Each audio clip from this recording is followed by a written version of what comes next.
ओम नमो भगवते वासुदेवाय गोविंदाय नमो नमः। ओम नमो भगवते वासुदेवाय गोविंदाय नमो नमः। ओम नमो भगवते वासुदेवाय गोविंदाय नमो नमः। जय वृक्षराज, जय वृक्षराज।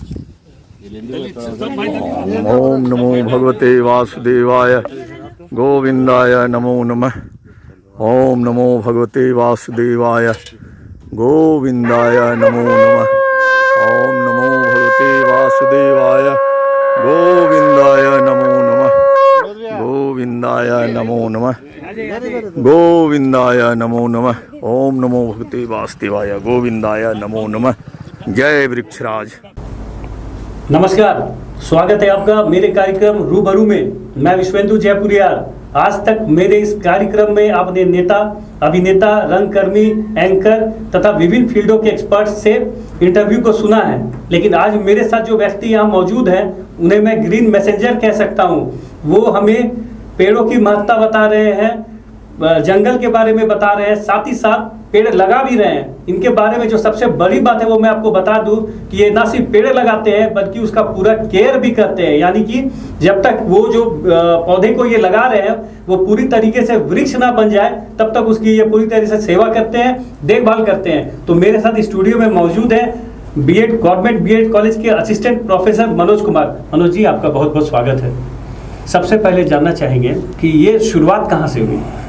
बहुत बहुत साधुवाद भाई साहब। इसकी शुरुआत कहा जाए, आप गौर करेंगे तो हमारी संस्कृति अरण्य संस्कृति रही है। गहन वनों में ही हमारे पुरखों का जन्म हुआ।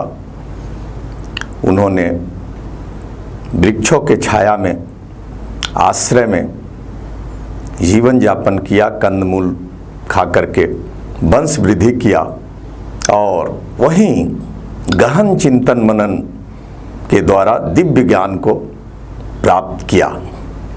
और जब ये धरती गहन वनों से आच्छादित थी उस समय भी हमारे ऋषि मुनियों ने इस बात की मनाही की कि एक भी हरा पत्ती कोई तोड़ेगा तो मेरे सांप का भागी होगा। आज 20वीं 17वीं सदी में किसी वैज्ञानिक ने यह प्रमाणित किया है कि किसी भी पत्ती के 1 मिली सेंटीमीटर में 1400 लगभग महीन रंध्र होते हैं, जिसे हम एस्टोमाटा कहते हैं। उससे सूर्य की प्रकाश की उपस्थिति में प्राणवायु ऑक्सीजन रिलीज होते रहता है। तो एक पत्ती भी तोड़ दिया हमने तो हजारों दरवाजे बंद हो गए जिससे प्राणवायु निकलते हैं। तो प्रकृति संरक्षण और संवर्धन के कार्यों को व्यवहारिक रूप देने के लिए हमारे पुरखों ने इसे धार्मिक कृत्यों से जोड़ा। और मैं कह सकता हूँ कि ये हमारे खून में है, हमारे डीएनए में है, ये हमारे डीएनए में है। और यहाँ तक प्रेरणा की बात आती है तो मैं अपने श्रद्धेय स्वर्गीय काका सीताराम सिंह जी को याद करना चाहता हूँ।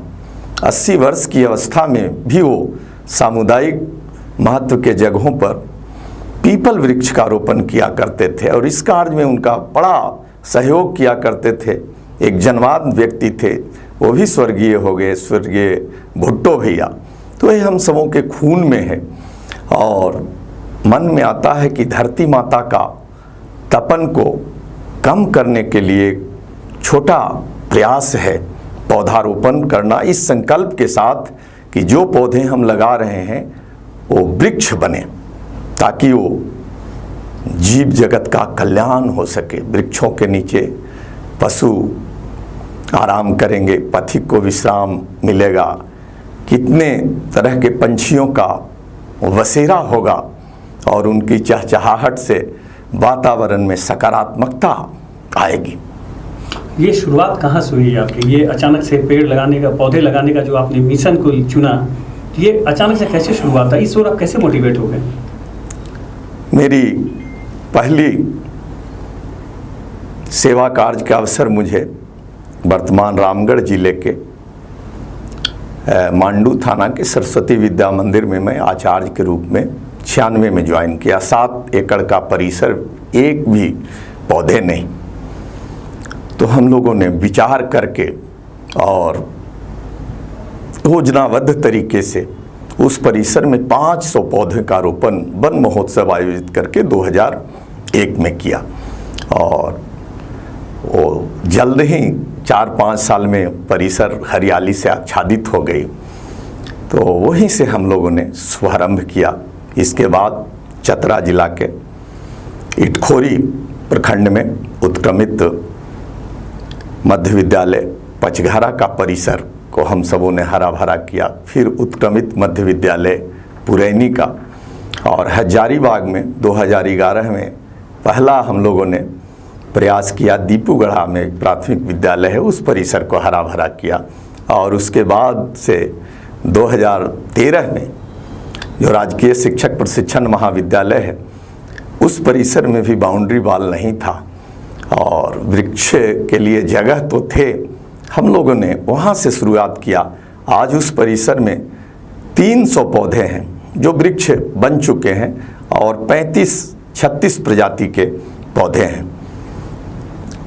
भाई साहब, ये काम कैसे शुरू करते हैं आप? अगर पौधे कहीं लगाने हैं आपको तो स्थल का चयन कैसे करते हैं और फिर क्या काम उसके पहले करते हैं पौधे लगाने से पहले आप? बहुत ही वो वृक्ष का स्वरूप ले मरे नहीं उनमें से। जी, बहुत ही आपने माकुल प्रश्न रखा है। विद्यार्थी परीक्षा में सबसे पहले आसान सवाल को हल करना चाहते हैं, तो हम लोग स्थल चयन में सबसे पहले उन जगहों को प्राथमिकता देते हैं जो सामुदायिक महत्व का हो, जहां लोगों का आना जाना सार्वजनिक जगह हो और साथ में आसपास में जल स्रोत हो। इसके लिए बूढ़ा महादेव तालाब को हम लोगों ने चयनित किया और अपना जो 4 झील है, चारों झील परिसर में हम लोगों ने 800-900 पौधों का रोपण किया। इसके बाद कन्हरी तालाब हो गया। अभी ये जो जिला परिषद पार्क बन गया है, उससे पहले ही उस तालाब पर हम लोगों ने, तो सबसे पहले हम लोग जल की उपलब्धता, सबसे पहले सामुदायिक महत्व, दूसरा जल की उपलब्धता, पानी की उपलब्धता हो, और फिर हम लोग विचार करते हैं आपस में। और स्थल चयन का कि मूल रूप से जिम्मेदारी मैं ही निभाता हूँ।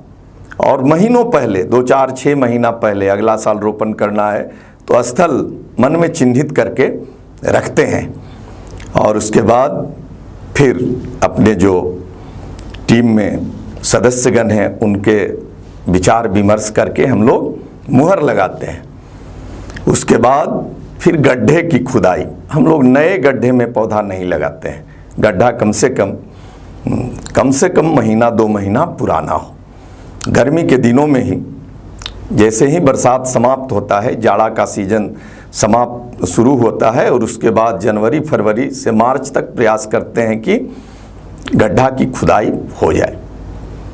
और गड्ढा की खुदाई में मानक हम लोग 3x3 का रखते हैं, 3 फीट लंबा, 3 फीट चौड़ा, 3 फीट गहरा, और प्रयास करते हैं कि इसमें तालाब की मिट्टी मिला दिया जाए तो पौधों की गति बड़ी तेजी से बढ़ती है।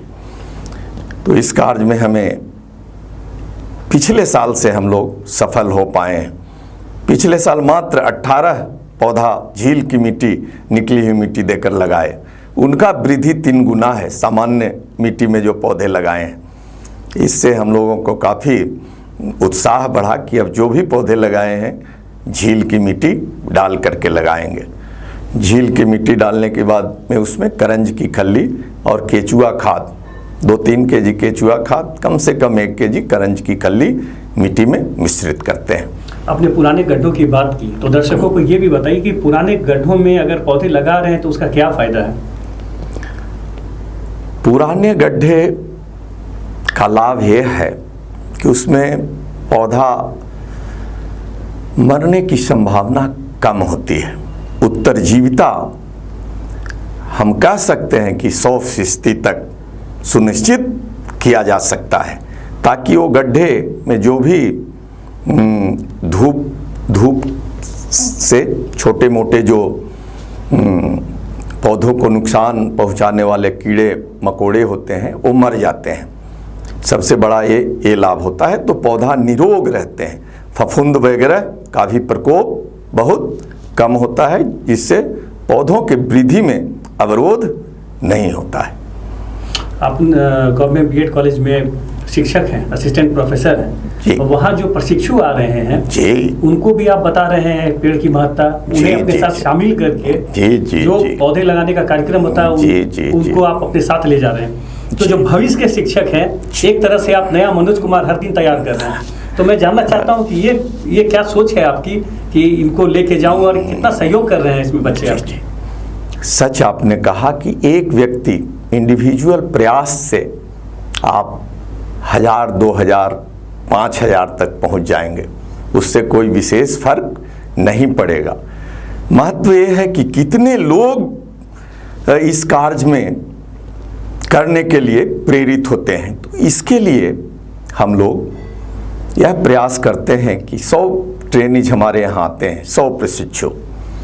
उसमें प्रत्येक बैच में मैंने अनुभव किया है, जोड़ने का प्रयास तो सबको करते हैं हम सब। उनको नामांकन के साथ उनको एक पौधा की हम लोग जिम्मेदारी देते हैं कि 2 साल आप रहेंगे, पूरा 2 साल ये पौधा का देख रेख की जिम्मा आपकी होगी। देखते हैं किनका पौधा सबसे स्वस्थ और अच्छा होता है, इसमें वो रुचि लेते हैं। उसमें ये भी छूट है कि आप अपना नेम प्लेट भी लगा सकते हैं। और इसके साथ ही लेकिन हमारा यह अनुभव कहता है कि प्रत्येक 100 में से मात्र 5-7 बच्चे ही जो निकलते हैं वो काफ़ी इसमें गहरी रुचि लेते हैं। और हम सबों का यह सौभाग्य है, मेरे लिए बड़ा प्रसन्नता का विषय है कि हमारे सैकड़ों प्रशिक्षु जो हैं वो शिक्षक बने हैं, लेकिन उसमें से 10-20 ऐसे हैं जो हरियाली का संदेश अपने विद्यालय और आसपास में बड़ा जतन से फैला रहे हैं। इसमें कुछ नाम आपसे मैं शेयर करना चाहूँगा। रामपुर +2 विद्यालय, +2 विद्यालय में अभिमन्यु कुमार यादव हैं। सरिया +2 में टुपलाल महतो जी हैं। बड़का गांव का विद्यालय का नाम भूल रहे हैं, नरेश महतो जी हैं। सिमडेगा में संजय डुंगडुंग है। लातेहार में संजय उरांव हैं। इस तरीके से और 10-15 प्रशिक्षु जो हैं वो हरियाली का संदेश बांट रहे हैं और नई पीढ़ी को जोड़ रहे हैं। विद्यालयों में जो बच्चे हैं उनके जन्मदिन पर भी ये पौधरोपण करवाते हैं और वो जिम्मा देते हैं कि ये आपका पौधा, ये आप देखभाल करें। तो इस तरीके से, और साथ ही एक पहल हम लोगों ने मार्च 2018 में शुरू किया। 5 मार्च 2018 को हमारे यहाँ जो प्रशिक्षु आते हैं, बहुतों का शादी विवाह होता है या उनके रिश्तेदार में वो निमंत्रण बड़ा आदर के साथ आते हैं, तो हम लोग उनसे एक निहोरा करते हैं, एक पौधा आम का, बच्ची हो, प्रशिक्षु हो, पुरुष हो या महिला हो, विवाह के अवसर पर सजा करके महाविद्यालय परिवार की ओर से सप्रेम भेंट उनको करते हैं, इस निवेदन के साथ कि 7 फेरा लेने के बाद इसका रोपण दोनों मिलकर करेंगे कि आपका विवाह का एक मधुर यादगार रहेगा। और इस कड़ी में ज़्यादा तो नहीं लेकिन 200 से अधिक लोग शरीक हुए हैं। हम लोग प्रशिक्षुओं को जोड़ा, प्रशिक्षुओं ने अपने नाता रिश्तेदारी में भी इस चलन को बढ़ाया है। और मैं सच कहता हूं कि वर वधू को पौधारोपण करते मैं नहीं देखा था पहले कभी, लेकिन अब हमारे पास 200-400 तस्वीरें हैं जिसमें 7 फेरा लेने के बाद अगर बच्ची है, एक वो मैके में लगा करके जाती है। और जो पौधा बेटी दामाद लगा करके जाएंगे, माँ, पिताजी, भाई बहन उस पौधे को मुरझाने नहीं देंगे। एक भावनात्मक लगाव होता है कि भले बेटी चली गई मैके से ससुराल, लेकिन अपनी निशानी छोड़ करके गई है। और जो एक पौधा उनके ससुराल में भी हम लोग लगवाते हैं, दोनों जगह, और इसमें लोग रुचि ले रहे हैं और इसका प्रसारण अपने झारखंड के कई एक जिलों में, साथ ही पड़ोसी राज्य बिहार, उड़ीसा और उत्तर प्रदेश तक हुआ है। इसकी आय बहुत ही सुकुनदायी है हम सबों के लिए। बहुत अनूठा प्रयास है ये कि 7 फेरों के बाद मायके में पेड़ लगवाए ताकि भावनात्मक रूप से वो परिवार जुड़ जाए उससे, बेटी की याद में। लेकिन आप अब जो अलग अलग आप जो प्रयास कर रहे हैं, उसमें एक बहुत महत्वपूर्ण प्रयास जो मैं देखता हूँ, जो मुझे बहुत अभी आकर्षित किया है, आपके कोई शिक्षक की शादी हो रही थी तो कार्ड के साथ उन्होंने पौधा भी दिया। बिल्कुल, तो मैं जानता हूँ कि ये भी सोच आपकी ही होगी कहीं ना कहीं। उसी को उन्होंने पुरस्कृत किया। उद्देश्य तो एक है कि धरती माता का तपन कम हो। दिव्य माँ धरती आज कराह रही है, प्रकृति कराह रही है। हम एक छोटा प्रयास भले यह लगता है, लेकिन यह कार्य बड़ा ही अति महत्वपूर्ण है। इंडिविजुअल कोई व्यक्ति इस भुवन के लिए कुछ करना चाहता है तो पौधे इस संकल्प के साथ लगाएं कि ये वृक्ष बनेंगे। और वृक्षों की क्या महत्ता है और इनके प्रति कितना श्रद्धा भाव हमारे संस्कृति में रहा है, यह किसी से छुपा हुआ नहीं है। हड़प्पा काल से हम इन्हें देव स्वरूप मानकर इनकी पूजा करते आ रहे हैं। ये हमें प्राण वायु देते हैं, मीठे फल देते हैं, लकड़ी देते हैं, सुखद छाया देते हैं, आश्रय देते हैं, सब कुछ देते हैं। हमसे लेते क्या हैं? कार्बन डाइऑक्साइड का जहर। इस जीव जगत में ऐसा कोई भी और जीव है क्या जो इतना अपना सर्वस्व भुवन के लिए करते हैं? तभी हमारे पूर्वज इन्हें देव स्वरूप मानकर आदिकाल से पूजते आ रहे हैं। आज लोग 20वीं सदी में दुनिया के लोग पर्यावरण दिवस का चलन शुरू किया, पृथ्वी दिवस, जल दिवस, लेकिन हमारी संस्कृति में हम कण कण में ब्रह्म का वास मानने वाले लोग रहे हैं। हम पर्वतों को, नदियों को हम माँ कह करके हम पुकारते हैं। प्रकृति के सभी अवयवों के साथ हमारा घनिष्ठतम और पवित्र संबंध रहा है। भले आज हम आधुनिकता के दौर में विकास के नाम पर इन सब से हमारा रिश्ता नाता कमजोर पड़ते जा रहा है, जो हमारी भारतीय परंपरा के विपरीत है। हम प्रकृति के सहचर रहे हैं, कभी स्वामी बनने का प्रयास नहीं किया है, कभी नहीं। आपने कहा कि प्रकृति के साथ हमारा बहुत पुराना रिश्ता रहा है और आधुनिकता के दौर में हम भूलते जा रहे हैं। बीएड कॉलेज में जो बच्चे पढ़ने आते हैं वो तो सारे बालिग हैं, वो समझते हैं इस बात को, तो आपने उनको जोड़ा। लेकिन आपको नहीं लगता है कि स्कूलों में जो बड़े बच्चे पढ़ रहे हैं, 11th 12th या 10th के जो बच्चे हैं या 9th के, उनको भी ऐसे ही कार्यक्रमों से जोड़ा जाए ताकि वो पौधे लगाए, उसकी देखभाल करे, तो एक नया कोर्स उसके साथ चालू कर दे वो, ताकि पेड़ बचे, जंगल बचे। बहुत अच्छा आपका सलाह रहा। 2016 की बात मैं कर रहा हूँ। हजारीबाग शहर के सभी विद्यालयों में मैं गया, सर्वे किया कि इनके परिसर में कितने पौधे लग सकते हैं। जिला school, Hindu high school, Bihari बालिका स्कूल, मिशन +2 स्कूल, रॉबर्ट बालिका, होली क्रॉस, संत कोलंबस महाविद्यालय, सबों के प्रधान से मैं मिला कि सर, किताबों में सिर्फ पर्यावरण की बात करने से जुड़ाव नहीं होगा। आपके परिसर में इतने पौधे लग सकते हैं, और वो जब पौधे लगेंगे बच्चे उनसे जुड़ेंगे, उनमें पानी देंगे, उनसे के पास जाएंगे, तो उनके अंदर वो श्रद्धा भाव आएगा और यही आगे चल करके नजीर बनेंगे। आप लगवाएं और एक इस आशय का एक प्रतिवेदन दें।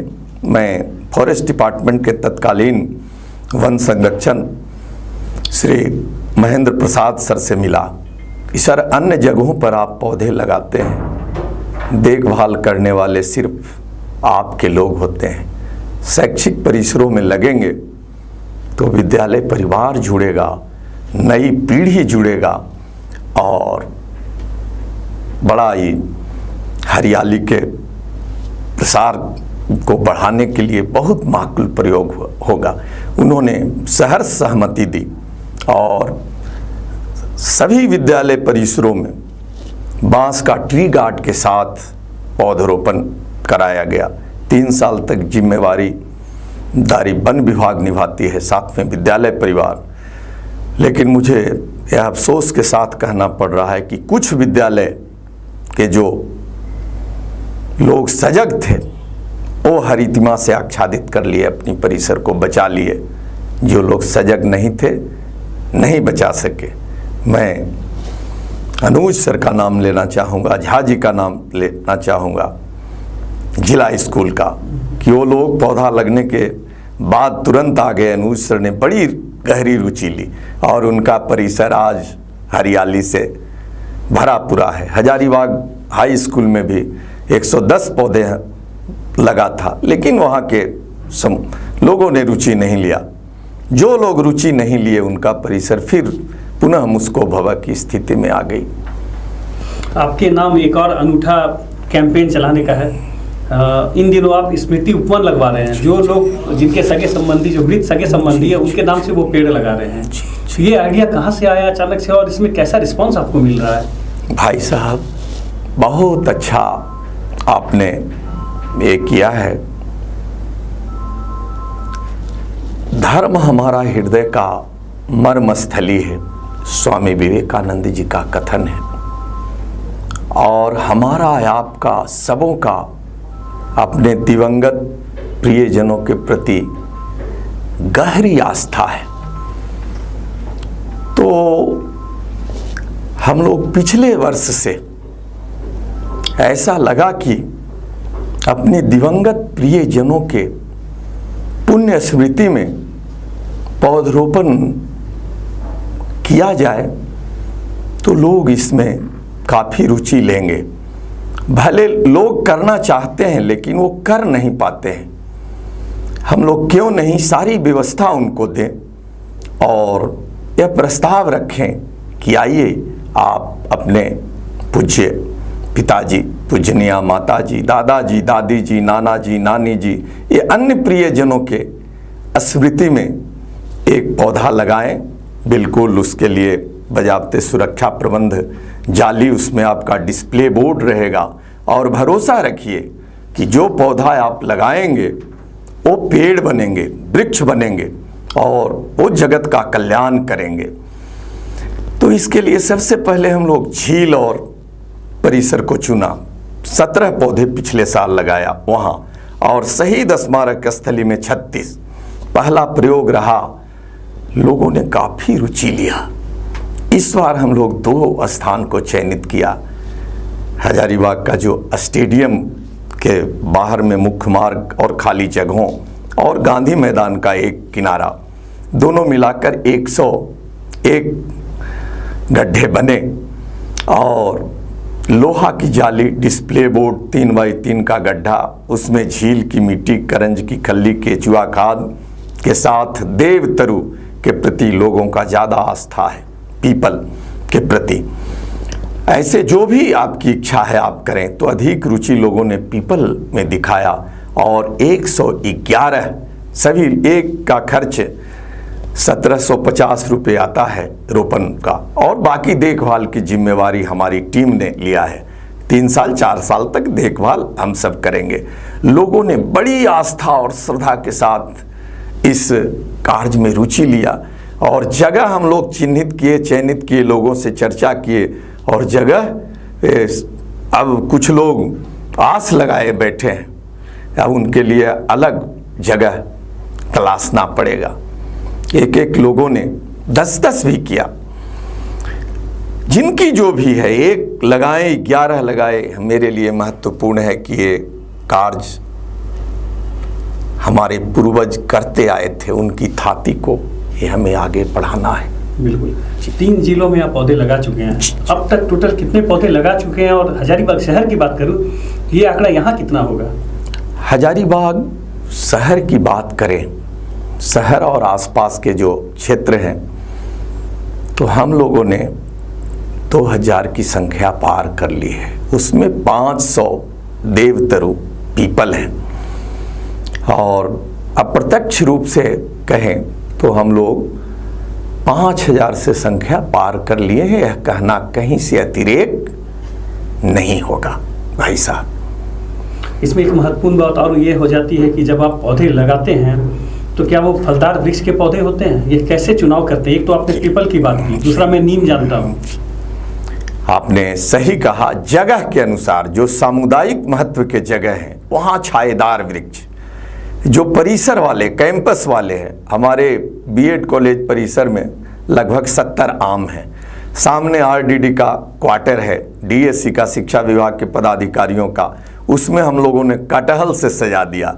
मत्स्य प्रजनन केंद्र में 93 पौधे हम लोगों ने लगाया, उसमें 35 आम है, कटहल है, बेल है।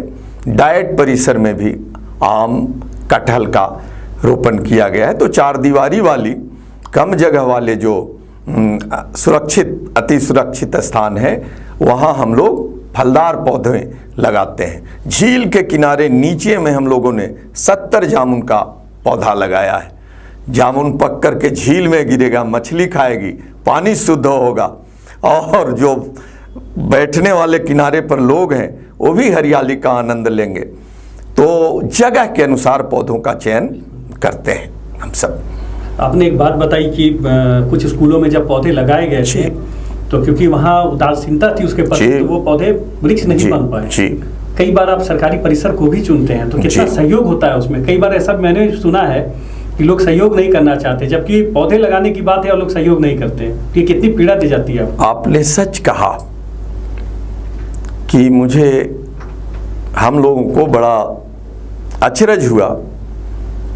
कई संस्थान में बाउंड्री उनके टूट गए, हम लोगों ने बांस और झाड़ी लगा करके उसकी घेराबंदी की कि वो पौधों का क्षति जानवर न कर दें। जिनका परिसर है वो निश्चिंत है और हम लोग जो उतना ही लगाते हैं जिनका हम सेवा श्रद्धापूर्वक कर सकें, और भले परिसर उनका हो, उनसे हमारी कोई अपेक्षा नहीं होती है, कोई अपेक्षा नहीं होती है। वन विभाग के पदाधिकारियों का जो लेन है, सड़क है एसटीओ क्वार्टर के सामने, वहाँ भी हम लोगों ने लगाया। हम झील से पानी लेकर के गए, परिसर से पानी हमें 1 ही 2 लोग आदरपूर्वक देना चाहते हैं, बाकी लोग इसमें कोई रुचि नहीं लेते हैं। लेकिन हमारे मन पर उसका असर नहीं होता है, चूँकि हम सब यह जानते हैं कि ये संकल्प हम लोगों का है। हाँ, एक जगह बहुत सुखद अनुभूति हुई। क्षेत्रीय शिक्षा उपनिदेशक कार्यालय परिसर में 92 पौधा हम लोगों ने लगाया। चापाकल नल तक नहीं, पानी कहाँ से? बगल में जो BSNL का कार्यालय है वहाँ के हेड से मैं मिला कि सर पौधों के लिए पानी की आवश्यकता थी, बड़ी कृपा होती। उन्होंने कहा कि आप इतना क्यों झिझक करके बोल रहे हैं, इससे भी बढ़िया कोई काम है, आपको जब ज़रूरत हो आप पानी यहाँ से ले जाएं। गार्ड को बुलाया, कि जनरेटर चला करके भी पानी देने की ज़रूरत हो तो आप दें। तो खट्टा मीठा अनुभव है। पुराने ज़माने की मैं बात करूं तो लोग अगर परोपकार का कार्य करते थे, जिसे आज हम CSR कहते हैं, लेकिन वो काम नहीं हो पाता। लेकिन पहले ज़माने के जो लोग थे वो अगर अपना कुछ एक्स्ट्रा इनकम हो जाता था तो वो पेड़ लगाते थे, तालाब खुदवाते थे, बहुत सारे ऐसे काम करते थे जो प्रकृति को जिसे सपोर्ट मिलता था। मैंने तो यहाँ तक पढ़ा है कि मैसूर में कोई राजा था, जब पहाड़ी पर बारिश का पानी गिरता था तो एक किसी गांव में चला जाता था, तो उसने ऐसी व्यवस्था की उस पहाड़ी का पानी 2 भाग में बंट के जाता था। तो ये पुराने ज़माने में लोग करते थे। लेकिन अभी की बात करूँ तो अभी तो लोग अड़ंगे अटकाते हैं पौधे रोपण में भी, तो ये बहुत आश्चर्यजनक है। भाई साहब, मेरा जो अनुभव है, आज की पीढ़ी के पास डिग्रियां हैं, बड़ी बड़ी डिग्रियां हैं, किताबी ज्ञान है, लेकिन ये शिक्षित नहीं है। हमारे पूर्व पीढ़ी के लोग भले उनके पास डिग्रियां नहीं थी, लेकिन शिक्षित वही थे, शिक्षित वही थे। उनके अंदर सेवा त्याग, सहकार, दया, करुणा जैसे मानवीय भावों से लबालब भरे हुए थे।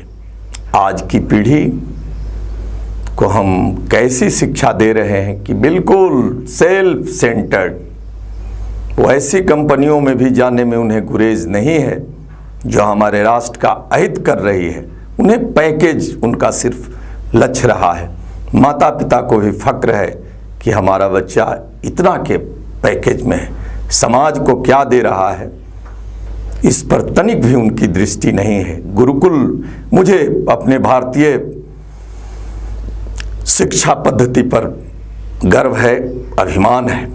प्राचीन जो गुरुकुल में से छात्र जब विदा होते थे तो गुरु का जो उपदेश होता था, समापवर्तन संस्कार जिसका आधुनिक रूप है कन्वोकेशन पर, और इस कर्ज को वापस करना है।